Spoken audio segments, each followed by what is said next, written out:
अपने पसंदीदा शो के फुल एपिसोड देखने के लिए अभी डाउनलोड करें Dangal play app. India alert, अन्यायेर बिरुद्धे प्रतिबाद।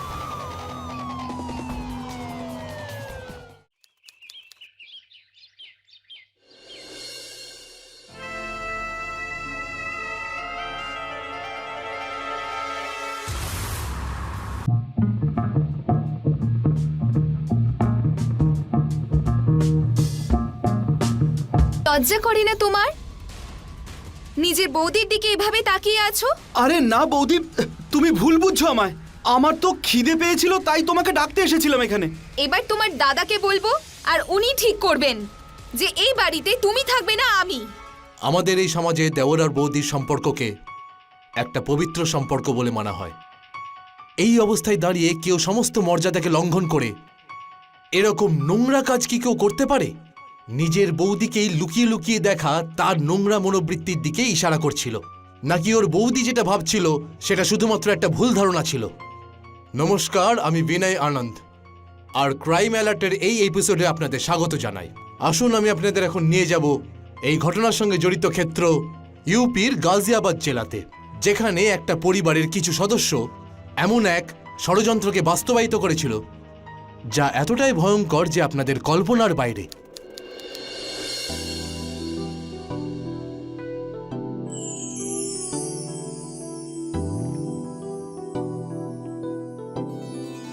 দিদি, কোথা থেকে কিনলি রে এত সুন্দর সুন্দর চুড়ি? আরে লিপস্টিক! হাত দিবি না আমার লিপস্টিকে। আচ্ছা, তো দিদি তুই আবার বাবার পকেট থেকে টাকা চুরি করে এইসব জিনিস কিনছিস, তাই না? দাঁড়া, এক্ষুনি বাবাকে বলছি। তুই একটা কথা বল, আমাকে দেখে কি তোর চোর মনে হয়? কতবার বলেছি যে বাবার পকেট থেকে টাকা নিলে সেটাকে চুরি বলে না। আর তুই এখন স্কুলে যা যা।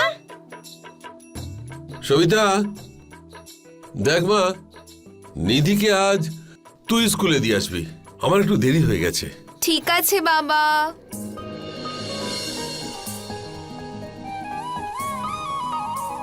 দিদি, এত সেজেগুজে আসলি কেন বলতো তুই? সবাই আমাদের দিকে তাকাচ্ছে। তাকাতে দে। কাকু, কোনো নতুন ড্রেস এসেছে? কি করবে জেনে মা তুমি? তুমি তো কোনোদিনই কিছু কেনো না, শুধু দরদাম করে মাথাটা খারাপ করে দিয়ে যাও আমার। একদিন পুরো দোকানটাই কিনে নেব, দেখো তুমি। হ্যাঁ ঠিক আছে, সে নিয়ক্ষণ। এখন বৌনির সময়, যাও এখান থেকে যাও। চুপ, চল।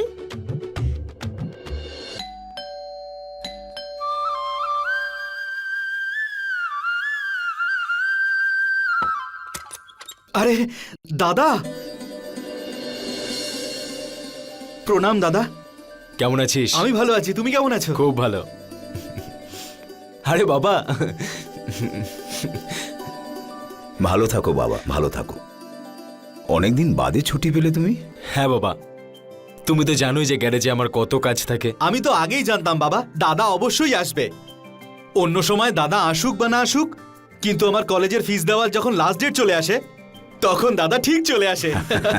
আচ্ছা আচ্ছা, ঠিক আছে, তোমরা দুজনে কথা বলো, আমি একটু শঙ্করের দোকান থেকে কিছু জিনিসপত্র কিনে নিয়ে আসি। এই তুই এদিকে আয়। তোর পড়াশোনা কেমন চলছে বল? চলছে দাদা, ভালো চলছে। কি ব্যাপার লক্ষণলাল, আজকে এত কাজু বাদাম নিচ্ছ? কেন নেব না ভাই, 7 মাস পর আমার ছেলে রাকেশ বাড়ি ফিরেছে, তাই ভাবলাম আমি নিজের হাতে পায়েস তৈরি করে ওকে খাওয়াবো। আমি তোমায় বলছি লক্ষণলাল, ওর বিয়েটা এবার তুমি দিয়েই দাও। ও শহর কেন, বাড়ি ছেড়েও যাবে না কখনো। আরে ছেলের বিয়ের জন্য একটা ভালো পাত্রীও তো চাই। হ্যাঁ, আরে কবিতা মা, আজ এদিকে কি মনে করে? আসলে কাকু এখান দিয়েই যাচ্ছিলাম, ভাবলাম তোমার সঙ্গে দেখা করে যাই। আর পুরাণ কেমন আছে? একদমই ঠিক নেই কাকু। দেখো না, বাড়ির সব কাজ আমাকে দিয়েই করায়। আরে মা, তুমি তো বড় হয়ে গেছো, সংসারের সব কাজ শিখে নাও, না হলে শ্বশুর বাড়িতে গেলে সেখানকার লোকেরা কি বলবে? কাকু, তুমি বাবার হয়ে একদম কথা বলবে না, বিয়ে যখন হবে তখন দেখা যাবে। এখন আমি আসছি। আরে শোনো মা, এই চকলেট নাও, সবগুলো কিন্তু তুমি খেও না, বোনকেও দিও। ঠিক আছে, আসি কাকু। বেঁচে থাকো, ভালো থাকো।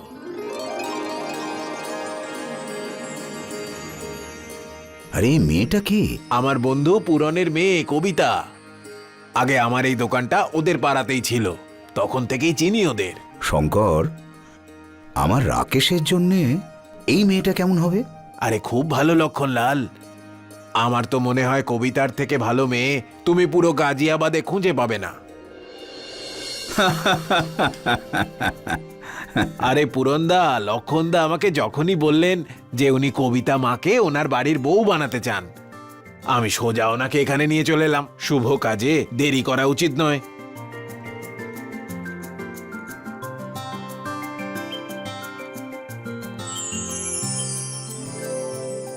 রাখ মা।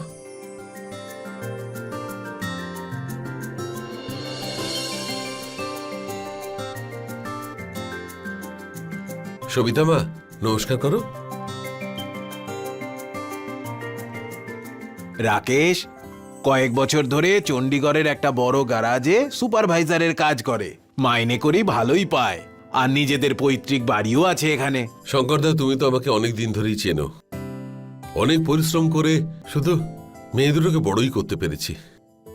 এখনো পর্যন্ত নিজের বাড়ি করে উঠতে পারিনি। এই অবস্থায় দেনা পাওনা তো।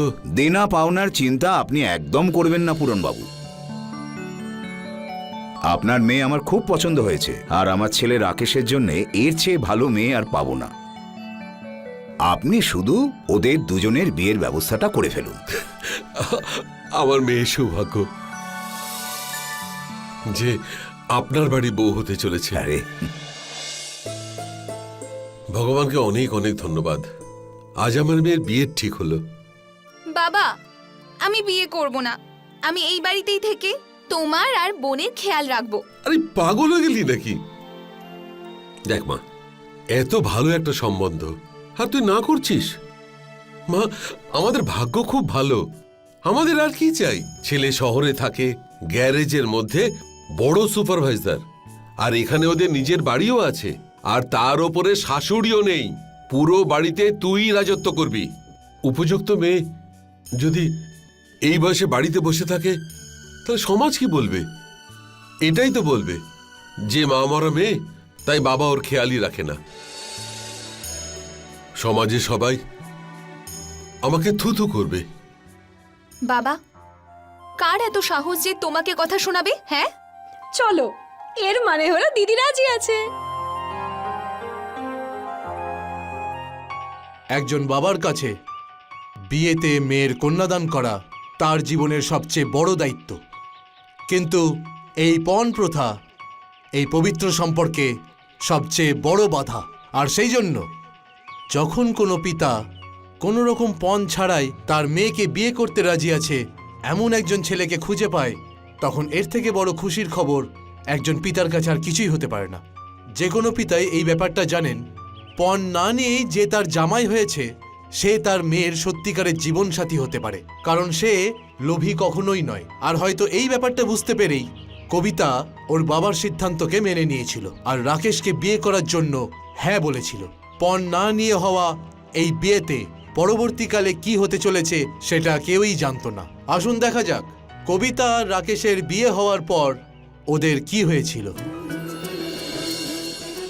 সত্যি আমি খুব ভাগ্যবান যে তোমার মতন একটা মিষ্টি বউ পেলাম। এবার দেখো না, এটা কিন্তু বাবার জন্যই সম্ভব হলো। যদি ওই দিন শঙ্কর কাকুর দোকানে বাবা তোমাকে না দেখতো, তাহলে কি আমার ভাগ্যে এরকম মিষ্টি একটা বউ জুটতো? এবার সব ধন্যবাদ বাবাকেই দেবে তুমি। যদি আমি সেদিন শঙ্কর কাকুর দোকানে না যেতাম, তাহলে না বাবা আমাকে দেখতো আর না আমাদের বিয়ে হতো। সত্যি। আর আমি চণ্ডীগড়ে যেতে চাই, কবে নিয়ে যাবে? কবিতা, এই মুহূর্তে এটা সম্ভব নয়। এবার দেখো না, অমিতের পড়াশোনার পুরো দায়িত্বও কিন্তু আমার ওপর। আর এমন একটা সময় অন্য একটা শহরে গিয়ে নতুনভাবে জীবন শুরু করা একেবারেই সম্ভব নয়। কিন্তু আজকে আমি তোমাকে কথা দিচ্ছি, খুব তাড়াতাড়ি আমি তোমাকে আমার সঙ্গে করে নিয়ে যাব। হ্যালো, হ্যাঁ অমিত বলছি আঙ্কেল। হ্যাঁ, সব ঠিক আছে, পড়াশোনাও ঠিকঠাক চলছে, বাবাও ভালো আছে। হ্যাঁ, দাদাকে ডাকছি আমি এক্ষুনি। দাদা, দাদা অরোরা আঙ্কেল ফোন করেছেন। হ্যাঁ হ্যাঁ দে। হ্যাঁ বলুন। হ্যাঁ হ্যাঁ, আমি আজকেই চণ্ডীগড়ের জন্য বেরোচ্ছি।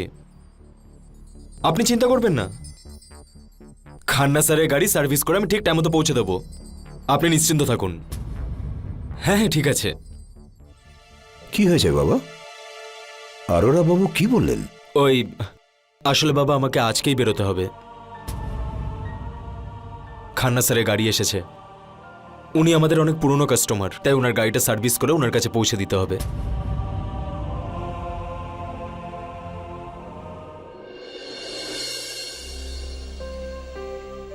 কবিতা, এরকম চোখের জল ফেলে আমাকে বিদায় জানাবে? তাহলে আমার কাজে কি করে মন বসবে? আমাদের বিয়ে মাত্র 4 দিন হয়েছে আর তুমি আজই চলে যাবে বলছো? আমি তোমায় ছাড়া কি করে থাকবো? আমার একদম এখানে ভালো লাগবে না।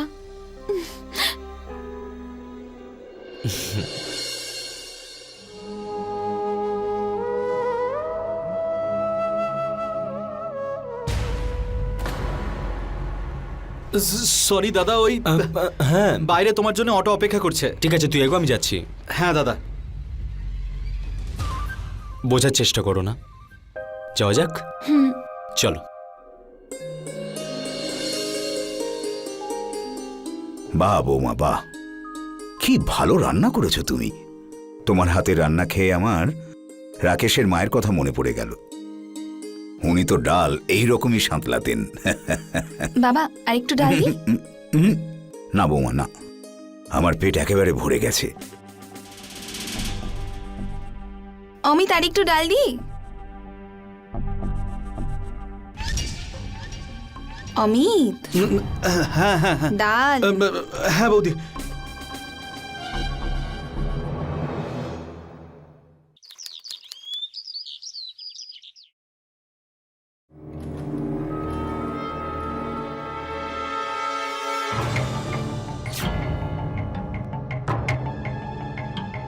এই মনটা নিজের পড়াশুনোর দিকে দাও।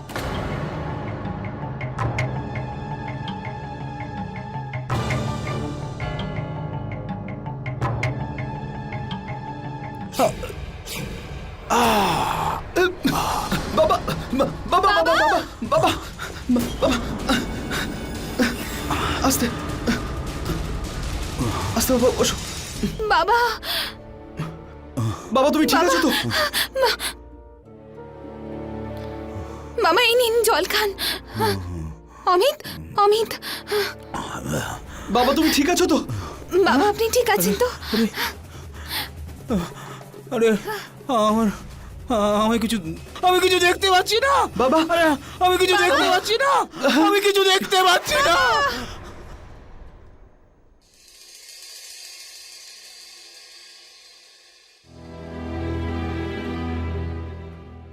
ডাক্তারবাবু, আমি কিছু দেখতে পাচ্ছি না কেন? লক্ষণবাবু, আপনি এমআরআই আর বিপি টেস্ট করিয়ে নিন। হতে পারে আপনার মাথায় চোট লাগার জন্যে আপনার চোখের দৃষ্টি চলে গেছে। বিপি টেস্টটা করালে আমি জানতে পারবো যে আপনার চোখের দৃষ্টিশক্তি কতটা বাকি আছে। ডাক্তারবাবু, এতে কিরকম খরচ পড়বে? এই 10-15 হাজার টাকার মতো পড়বে। হ্যাঁ, আরও যদি টেস্ট করতে হয় তাহলে খরচাটা কিছুটা বাড়বে। ডাক্তারবাবু, আপনি তো জানেনই আমার বাড়ির কি অবস্থা। ডাক্তারবাবু, আপনি কিছু ওষুধ লিখে দিন। এখন বরং আমি ওষুধ খেয়েই চালিয়ে নেব, পরে আমি বাকি সমস্ত টেস্ট করিয়ে নেব। না লক্ষণবাবু, টেস্ট না করিয়ে ওষুধ খাওয়াটা একদম ঠিক না, কারণ পরে এর জন্য কমপ্লিকেশন হতে পারে।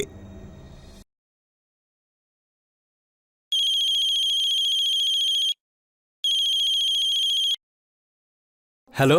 হ্যালো রাকেশ, আজ বাবা সিঁড়ি থেকে পড়ে গেছেন। কি করে? এখন ডক্টর ওনাকে দেখছেন। ওনার মাথায়ও চোট পেয়েছেন আর উনি কিছু দেখতেও পাচ্ছেন না। কবিতা, তুমি বাবার খেয়াল রাখো। আমি আরোরা স্যারের সঙ্গে কথা বলে আজই ওখানে পৌঁছচ্ছি। ঠিক আছে, তুমি তাড়াতাড়ি চলে এসো।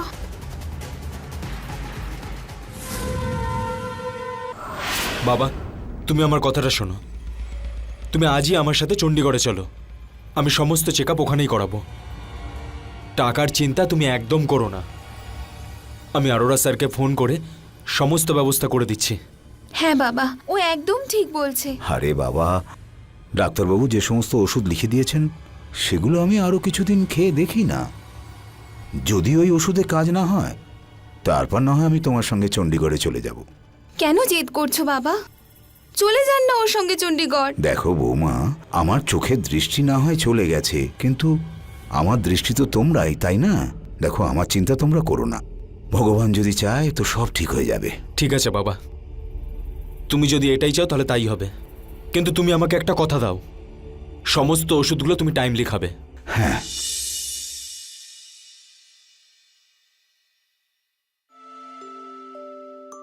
যখন থেকে এসেছো বাবা বাবা, একটু আমার খবরও নাও। তা তোমার এরকম কেন মনে হয় যে আমি তোমার খেয়াল রাখি না? তুমি যদি আমার কথা ভাবতে তাহলে 2-4 দিন আরো থাকতে। আরে কবিতা, এখন আমার দেরি হয়ে যাচ্ছে, এই অভিযোগগুলো পরে করে নিও। দেখো, আমি গ্যারেজে বলে এসেছি যে বাবাকে দেখেই খুব তাড়াতাড়ি ফিরে আসবো। প্লিজ এরকম করো না, আমার বাসের টাইম হয়ে গেছে। না, আমি তোমাকে যেতে দেব না। দাদা, অটো এসে গেছে। হ্যাঁ, আসছি।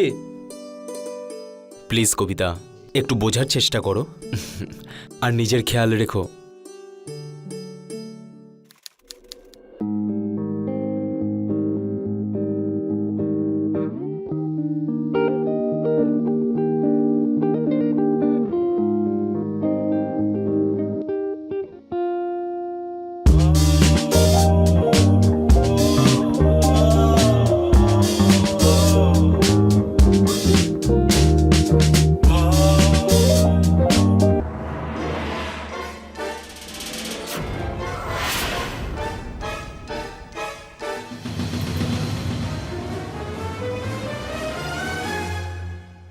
আরে বাবা, আপনি এখানে? হ্যাঁ বৌমা, আমার ছড়ি আমি খুঁজে পাচ্ছি না, অনেকক্ষণ ধরে খুঁজছি আমি। তোমাকে আমি ডাকলাম কিন্তু তুমি সাড়া দিলে না, ভাবলাম আমি বরং খুঁজে দেখি। আরে বাবা, আপনিও না লাঠিটা যেখানে সেখানে ভুলে আসেন। আজ সকালেই আপনি হলে ফেলে রেখেছিলেন, তাই আমি ঠিক করে রেখে দিয়েছিলাম। এই নিন বাবা। আচ্ছা বাবা দাঁড়ান, আমি ছেড়ে আসছি। আর বাবা, এরপরে যদি কোথাও যেতে হয় বিনা সাহায্যে কোথাও যাবেন না। আসুন বাবা, আমি আপনাকে ছেড়ে আসছি, আসুন।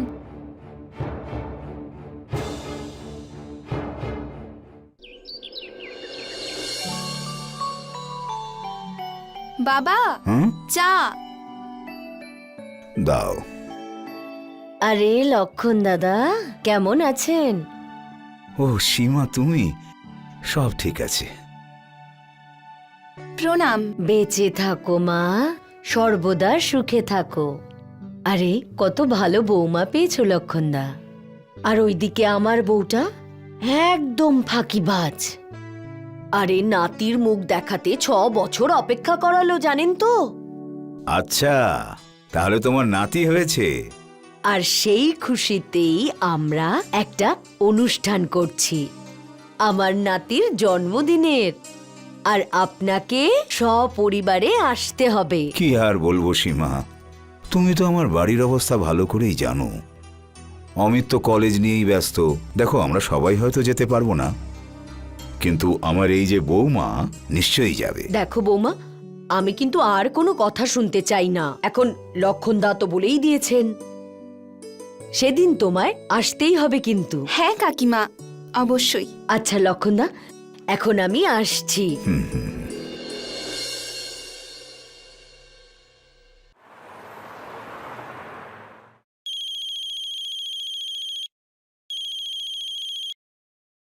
হ্যালো, আজ এত সকালে হঠাৎ আমার কথা মনে পড়লো? জানো, আজ সীমা কাকিমা এসেছিলেন ওনার নাতির জন্মদিন নিমন্ত্রণ করতে। তাই নাকি? এটা তো খুবই আনন্দের খবর। হ্যাঁ, আর উনি পার্টির জন্য একটা বড় হল বুক করেছেন। আরে বাহ। শোনো না, আজ পর্যন্ত আমি তোমার কাছে কিচ্ছু চাইনি, কিন্তু আজ চাইছি। বিয়ের অনেক দিন পরে একটা বড় পার্টিতে যাওয়ার সুযোগ পাওয়া গেছে। আর পরার জন্য ভালো একটা শাড়িও নেই। বেশি না, মাত্র 10,000 টাকা আমাকে পাঠাও, আমি একটা ভালো দেখে শাড়ি আর কিছু মেকআপের জিনিস কিনে নেব, ঠিক আছে? কবিতা, তুমি তো জানোই যে বাবার চিকিৎসার জন্য কত খরচ হচ্ছে। আর বাবার চোখটা যদি ঠিক না হয় তাহলে আবার চেক আপ করাতে হবে। কোথা থেকে পাবো আমি এত টাকা? আর কিছুদিন ওয়েট করো, আমি তোমার জন্য খুব সুন্দর একটা শাড়ি নিয়ে আসবো। এতদিন পর তোমার কাছে কিছু একটা চাইলাম, তুমি সেটাতেও না বললে। হ্যালো বৌমা, হ্যাঁ বাবা। আমায় আমার ঘরে একটু পৌঁছে দাও না। হ্যাঁ বাবা।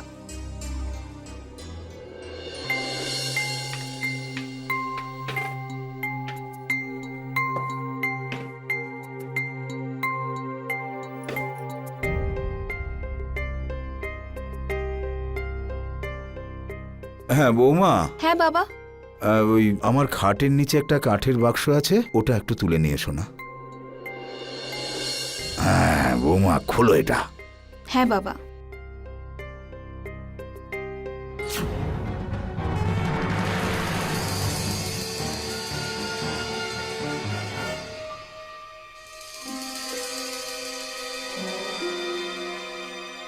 বাবা, হ্যাঁ, এতগুলো টাকা আর এত গয়না, এগুলো এলো কোত্থেকে?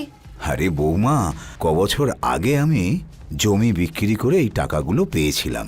ভেবেছিলাম বুড়ো বয়সে কাজে লাগবে, কিন্তু আমি এটা ভুলে গিয়েছিলাম যে যার এত ভালো ছেলে রয়েছে আর যার এত ভালো বৌমা রয়েছে, তার বুড়ো বয়সে কিসের চিন্তা।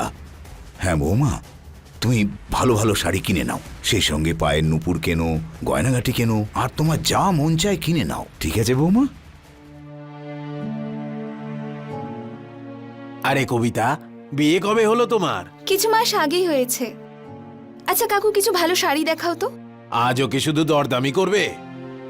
তুমি দামের চিন্তা করো না, মেটেরিয়ালটা যেন ভালো হয়। হ্যাঁ হ্যাঁ, এক্ষুনি দেখাচ্ছি।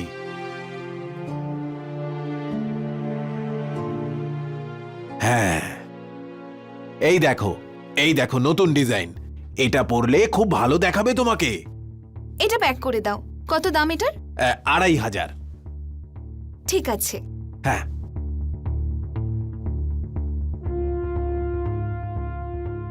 এই নাও। এই নাও। বাবা,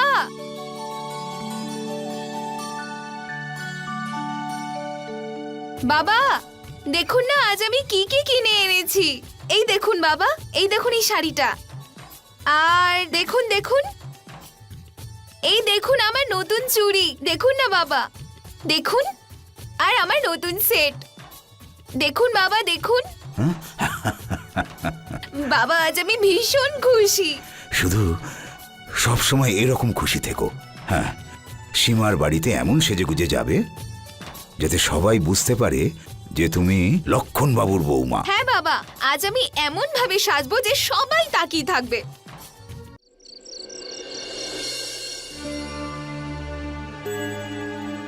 অমিত, হ্যাঁ বৌদি। একটু শোনো।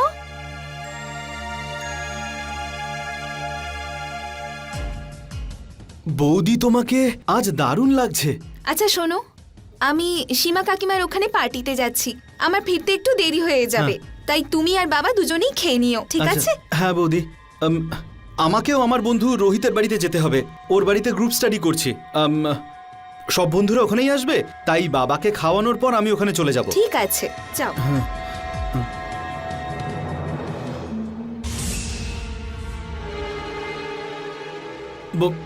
বৌদি, যদি তুমি বলো তো আমি তোমাকে বাইকে ছেড়ে দিয়ে আসি।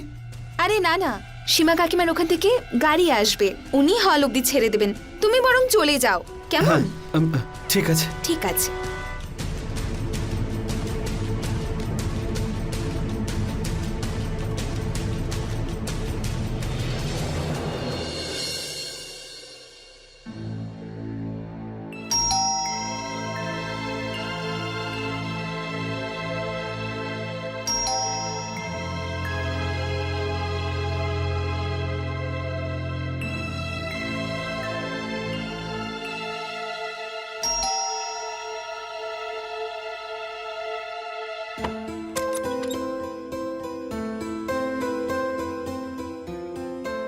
আরে বাবা, আপনি? আরে বৌমা, এসে গেছো? হ্যাঁ বাবা, আপনি এত রাত পর্যন্ত আমার জন্য জেগে আছেন? কি করব, সীমা কাকিমা আসতেই দিচ্ছিলেন না। কোনো ব্যাপার নয় বৌমা, কোনো ব্যাপার নয়। আচ্ছা, আপনি খাবার খেয়ে নিয়েছেন? হ্যাঁ, খাবার তো খেয়ে নিয়েছি, কিন্তু ওষুধটা খাইনি। আসুন, আপনার ঘর এসে গেছে। আসুন, বসুন।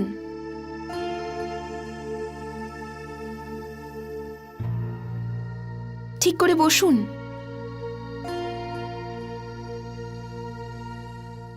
এই নিন বাবা ওষুধ। এই যে জল, খেয়ে নিন।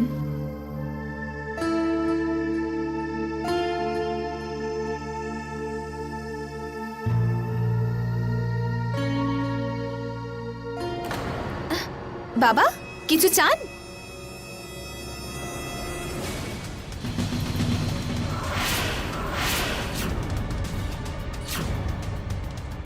বাবা, আপনি দেখতে পাচ্ছেন? বাবা, আপনি অন্ধ নন?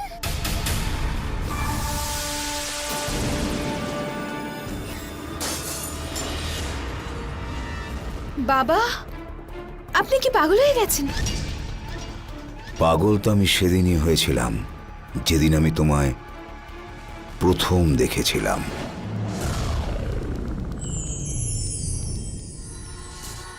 আর সেদিনই আমি সিদ্ধান্ত নিয়েছিলাম যে তোমার বিয়ে আমার ছেলে রাকেশের সঙ্গেই দেব।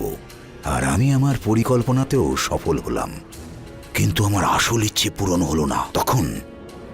তখন আমি একটা বুদ্ধি খাটালাম। তোমার কাপড় বদলানো থেকে শুরু করে সব সময় তোমার উপর আমার নজর ছিল।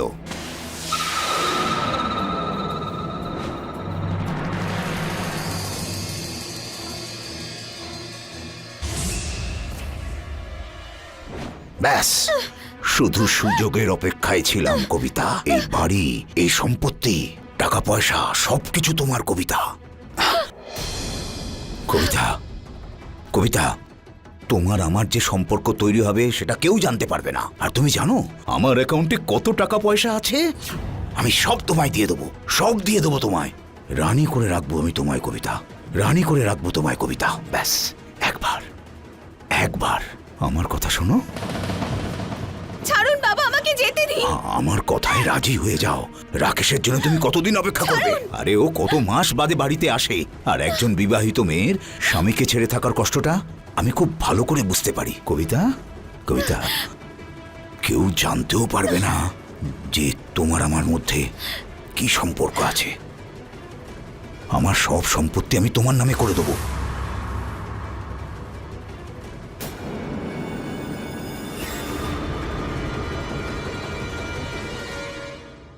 শ্বশুর আর পুত্রবধূর সম্পর্ক একজন বাবা এবং তার মেয়ের সম্পর্কের মতনই পবিত্র, কিন্তু এই সম্পর্ককেই লক্ষণলাল আর কবিতা অপবিত্র করে তুলেছিল। যদি কবিতা চাইতো তাহলেও লক্ষণলালের বিরোধিতা করতে পারত। লক্ষণলালের পর্দা ফাঁস করে ওর ঘৃণ্য মানসিকতার ব্যাপারে ও ওর স্বামী রাকেশকে বলতে পারত, অথবা নিজের দেওর অমিতকে জানাতে পারত। কিন্তু কবিতা এমনটা করেনি। কবিতা একজন সুযোগ সন্ধানী মেয়ে ছিল। ও এটা খুব ভালো করেই বুঝতে পেরেছিল যে রাকেশের কম উপার্জনে নিজের চাহিদা কোনো মতেই পূরণ করতে পারবে না। সেই জন্যেই কবিতা তার সমস্ত লজ্জা শরম জলাঞ্জলি দিয়ে লক্ষণলালের সঙ্গ দেওয়াই উচিত বলে মনে করল। অমিত, তাড়াতাড়ি এসো। হ্যাঁ বৌদি। বাহ, আলুর পরোটা। হ্যাঁ, বাবা ভালোবাসেন তো। হ্যাঁ,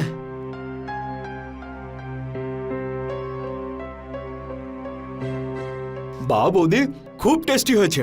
সত্যি তোমার হাতে জাদু আছে। বৌমা, একটু এদিকে এসো। হ্যাঁ হ্যাঁ, তুমি খাও, আমি দেখছি। হ্যাঁ,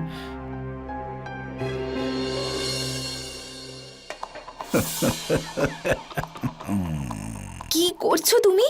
বাইরে অমিত হলে বসে আছে। আরে ও ওখানেই বসে থাকবে, এখানে আসবে না। আরে বোঝার চেষ্টা ও করো। এসে পড়বে, তুমি আরে না, ছাড়ো আমাকে। না। বৌদি, আমি কলেজে যাচ্ছি।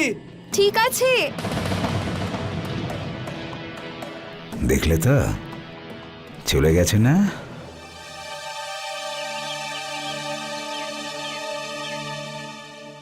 এখন আমি তোমার প্রতি আসক্ত হয়ে পড়েছি।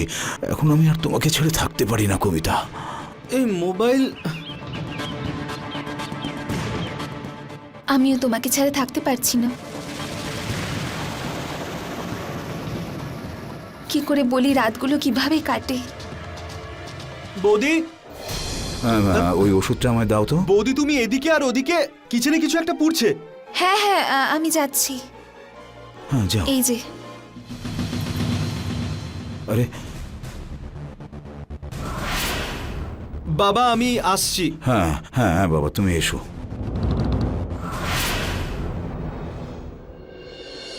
বৌমা, আমাকে একটু বাথরুমের কাছে নিয়ে চলো তো। হ্যাঁ বাবা, চলো। এসো বাবা, আমি তোমাকে নিয়ে যাচ্ছি। এখন থেকে তোমার খেয়াল আমি রাখবো। এমনিতেও কলেজে ছুটি পড়ে গেছে, এখন থেকে তোমার দেখাশোনা আমিই করব। এই অমিতের কিছু একটা ব্যবস্থা করতেই হবে।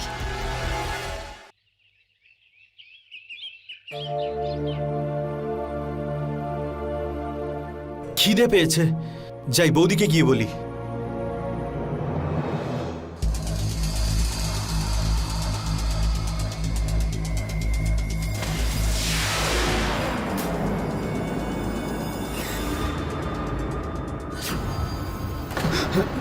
লজ্জা করে না তোমার? নিজের বৌদির দিকে এভাবে তাকিয়ে আছো? আরে না বৌদি, তুমি ভুল বুঝছো আমায়। আমার তো খিদে পেয়েছিল, তাই তোমাকে ডাকতে এসেছিলাম এখানে। এবার তোমার দাদাকে বলবো, আর উনি ঠিক করবেন যে এই বাড়িতে তুমি থাকবে না আমি। বেরো এখান থেকে। লজ্জা করলো না তোর নিজের বৌদিকে নোংরা চোখে দেখতে? আমার কথাটা তো শোনো দাদা। কিচ্ছু শুনতে চাই না আমি, তুই চলে যা এখান থেকে, বেরো। দাদা তুমি যা ভাবছো সেরকম কিচ্ছু হয়নি। বাবা বাবা, আমি সত্যি কথা বলছি, বৌদির ঘরে আমি ভুল করে ঢুকে পড়েছিলাম। বোঝাও না দাদাকে।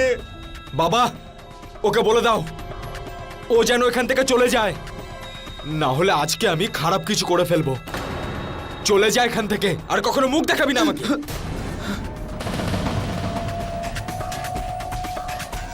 দাদা, তুমি যেটা আজ আমার সাথে করলে, আমি তার প্রতিশোধ অবশ্যই নেব। যা এখান থেকে। ছাড়বো না তোমাকে আমি।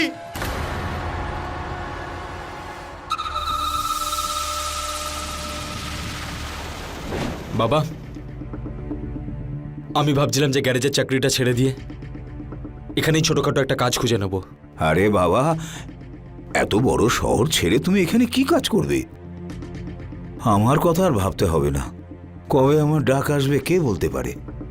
তুমি তোমার নিজের ভবিষ্যৎটা তো চিন্তা করো। বড় শহরে অনেক টাকা রোজগার করতে পারবে, এরপর তোমার ইচ্ছে। বৌমা, হ্যাঁ বাবা। তুমি ওকে বোঝাও। কিন্তু বাবা, আপনাদের দুজনের মাঝে আমি কি বলি? বাবা তুমি ঠিক বলছো, আমিও ওই শহরে আমার ফিউচারটাকে দেখতে পাই, কিন্তু আজকে অমিত যে কাজটা করলো না। তুমি এত চিন্তা কেন করছো? সবাই আছে তো আমাদের সঙ্গে। তুমি শুধু মন দিয়ে নিজের কাজ করে যাও। তুমি আমাদের চিন্তা একদম করবে না। আরে বাবা, বৌমা ঠিকই বলছে। ঠিক আছে, তুমি নিজের খেয়াল রেখো। আর ওই অমিতকে আশেপাশে যদি কোথাও দেখতে পাও, আমাকে সাথে সাথে ফোন করবে।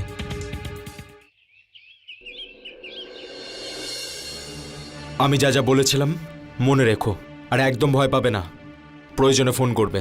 ঠিক আছে। অটো, ঠিক আছে আমি আসছি। আচ্ছা বাবা, আসছি। হ্যাঁ বাবা, হ্যাঁ।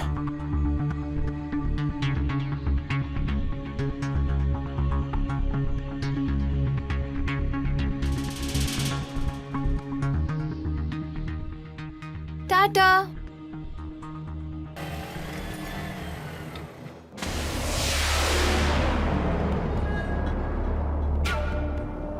একে বলে এক ঢিলে দুই পাখি মারা। যদি তুই ফ্যাক্টরিতে কাজ করিস তাহলে পড়াশোনা কি করে চালাবি? সেসব তো আমি ম্যানেজ করে নেব, কিন্তু যদি ফ্যাক্টরিতে কোনো কাজ না করি তাহলে বাড়ি ভাড়া কি করে দেব? খাবার টাকা কি করে পাবো? দাদা তো বাড়ি থেকে বের করে দিল। এখন যা করার সব আমাকেই ম্যানেজ করতে হবে। একটা কথা আমি বুঝতে পারছি না অমিত, তোর বৌদি তোর উপর মিথ্যে অভিযোগ এনে তোকে বাড়ি থেকে কেন বের করে দিল? অরোরা আঙ্কেলের ফোন? উনি কেন আমায় ফোন করছেন? হ্যালো? অমিত, রাকেশের তো 3 দিন আগে চণ্ডীগড়ে আসার কথা ছিল। তোমার বাবাকেও 2 দিন ধরে ফোন করছি, মোবাইল সুইচ অফ বলছে। রাকেশকে তাড়াতাড়ি বলো আমাকে একটা ফোন করতে। হ্যাঁ, আমি বলছি দাদাকে, এক্ষুনি আমি ফোন করছি। কি হয়েছে? আসলে দাদা যে গ্যারেজে কাজ করে তার মালিক অরোরা আঙ্কেল ফোন করেছিলেন। উনি বললেন যে দাদা 3 দিন আগে চণ্ডীগড়ে পৌঁছে যাওয়ার কথা, কিন্তু এখনো ওখানে পৌঁছয়নি। স্বামী এবং স্ত্রীর সম্পর্ক শুধুমাত্র বিশ্বাসের উপর নির্ভর করেই সারা জীবন কেটে যায়।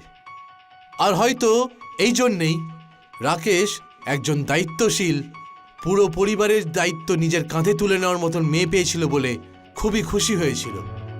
কিন্তু রাকেশ এটা জানতো না যে ওর অজান্তেই কবিতা ওর সঙ্গে প্রতারণা করছিল। একদিন অমিতের কাছে রাকেশের গ্যারেজ মালিকের কাছ থেকে ফোন এলো, আর জানতে পারল যে রাকেশ 3 দিন আগেই বাড়ি থেকে বেরিয়েছে, আর রাকেশ চণ্ডীগড়েও পৌঁছায়নি। তাহলে রাকেশ গেল তো কোথায় গেল? ওই দিন অমিত আর রাকেশের মধ্যে যে ঝামেলা হয়েছিল, সেই ঝামেলা কি এতটাই বড় হয়ে উঠেছিল, এতটাই চরমে পৌঁছেছিল যে অমিতই শেষ পর্যন্ত রাকেশের ক্ষতি করে, নাকি রাকেশ কোনো বড় ষড়যন্ত্রের শিকার হয়েছিল? রাকেশ তাহলে কোথায় গায়েব হয়ে গেল? আসুন দেখা যাক।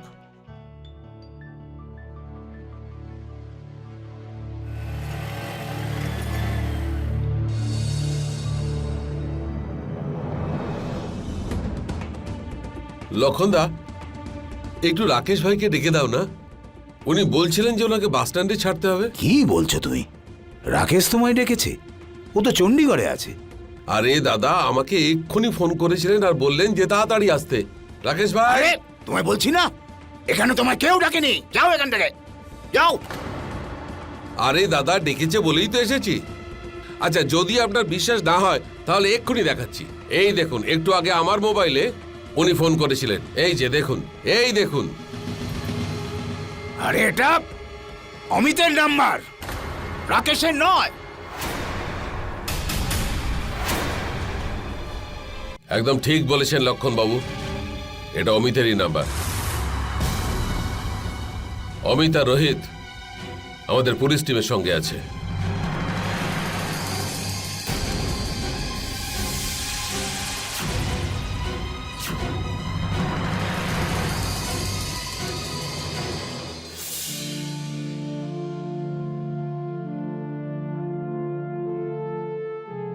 যখন অমিত আমাদের বলল যে রাকেশ 3 দিন ধরে নিখোঁজ, ইন্সপেক্টর স্যার, আমি গতকাল রাতে বাড়িতে গেছিলাম, কিন্তু ওখানে যা দেখলাম সেটা...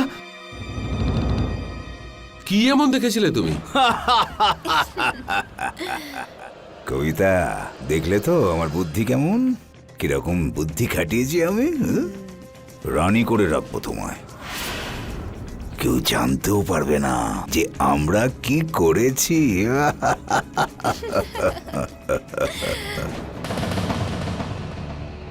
কি বলছেন আপনি? আমি কিছুই বুঝতে পারছি না।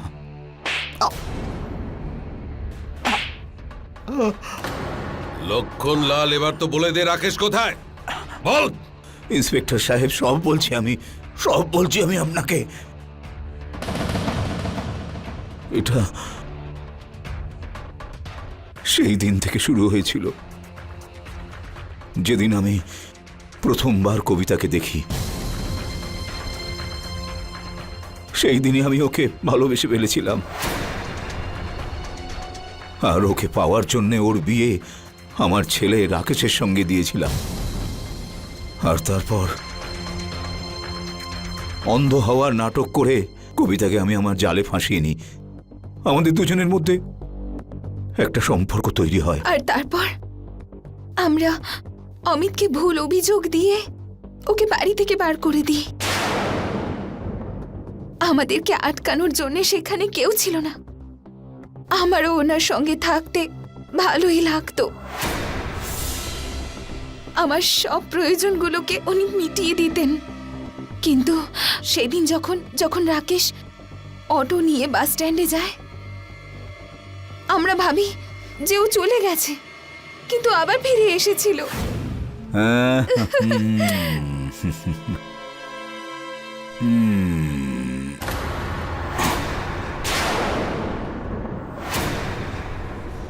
নির্লজ্জ!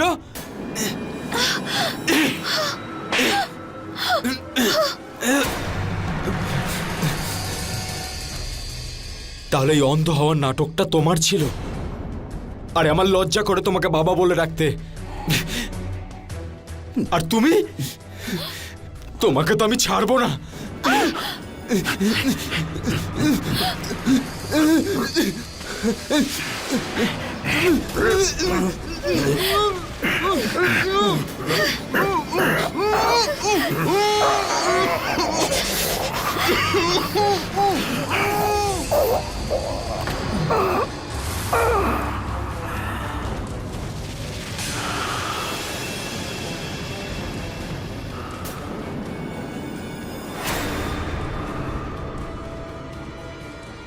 এবার কি হবে?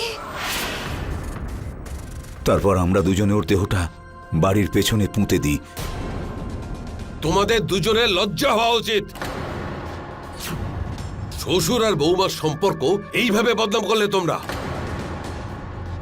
যে অপরাধ তোমরা দুজনে করেছ তার শাস্তি তো তোমরা অবশ্যই পাবে। এবার বাকি জীবনটা তোমরা জেলেই কাটিও। লক্ষণলাল আর কবিতার সম্পর্ক সমাজের দৃষ্টিতে একটি অবৈধ সম্পর্ক ছিল। আর যখনই এই রকম সম্পর্ক পরিণতি পাওয়ার জন্য অন্যায়ের রাস্তা বেছে নেয়, তখন অপরাধ হয়েই থাকে। শুধুমাত্র শারীরিক খিদে মেটানোর জন্য একজন শ্বশুর এবং একজন বৌমা এক পবিত্র সম্পর্ককে কলঙ্কিত করে তোলে, আর দুজনে ষড়যন্ত্র করে এক নির্দোষের প্রাণ নিয়ে নেয়।